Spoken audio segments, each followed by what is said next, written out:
Line 5 is a hydrocarbon pipeline that runs between Wisconsin and Canada, and we take feed off of that line for our crude oil feed to the facility.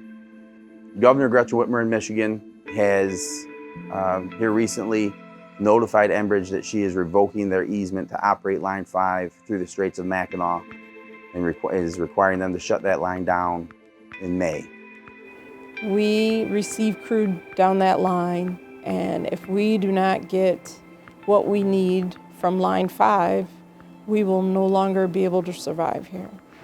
I don't know that this refinery would be able to survive because we wouldn't have enough feedstock to justify, financially, we wouldn't be able to run the place. Frankly, this region of the country has been a region where hardworking people have done the work to provide the energy that has helped build America. The Toledo Refining Company, just that one company, it provides over $5 billion of economic activity in this region. Over $5 billion, one company. You know, this is a large employer that has many, at any point between 500 and 1,000 blue-collar workers, and they really are the bread and butter of what makes up a strong place to live and raise your kids. You're not just affecting the employment of 500 people, you're affecting 500 plus families. Each one of our jobs supports about roughly 12 of community jobs in our area. It would be devastating for us, really. As far as the community goes, it would be devastating to the community as well, providing that many jobs to that many people. I mean, all you're going to do is impact not only the workers that are on that line, but the refinery workers that supply everywhere, and not to mention everybody that's in Michigan.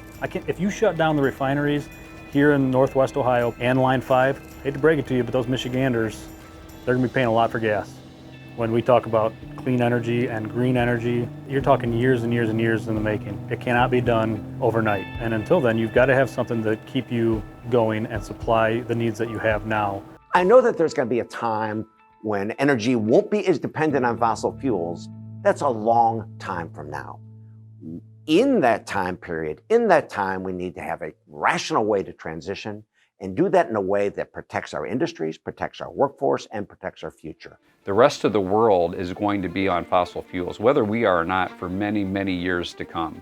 And so what we're already seeing since 2016 is a shift in refining capacity from here in the United States to emerging markets in India, Africa, and China, where their EPA isn't our EPA. Nobody in the world refines oil cleaner than we do in the United States, and specifically this plant here at Toledo Refinery. And so if it's truly an argument about the carbon footprint, we have to have policies that look at this at the macro level. Enbridge wants to build a tunnel to replace Line 5 and make a safe pipeline even safer. It's a safe operation at this moment, and they're more than willing to try to comply by putting a new line in and tunneling, and it's a matter of time to do it. We have a perfect solution to this problem, and that is to construct a tunnel beneath the Straits of Mackinac into the bedrock. That takes the risk of any kind of catastrophic failure from where it currently resides to statistical zero. The benefit of that project is it keeps Line 5 open. It allows predictable, stable fuel for this region, which includes Ohio, Pennsylvania, Indiana, and Michigan. But it also puts a lot of people to work. It's about 2 million man-hours to create this tunnel project. And if you think of all the trades that would benefit from it, you're talking operating engineers, you're talking laborers, electricians, cement masons, the piping trades, boilermakers, pipe fitters. That's good for Michigan, that's good for Ohio, that's good for our economy in the United States. So Governor Whitmer has maintained the position that she's not going to interfere with the permitting process of building the replacement tunnel, the Great Lakes Tunnel Project as they're calling it.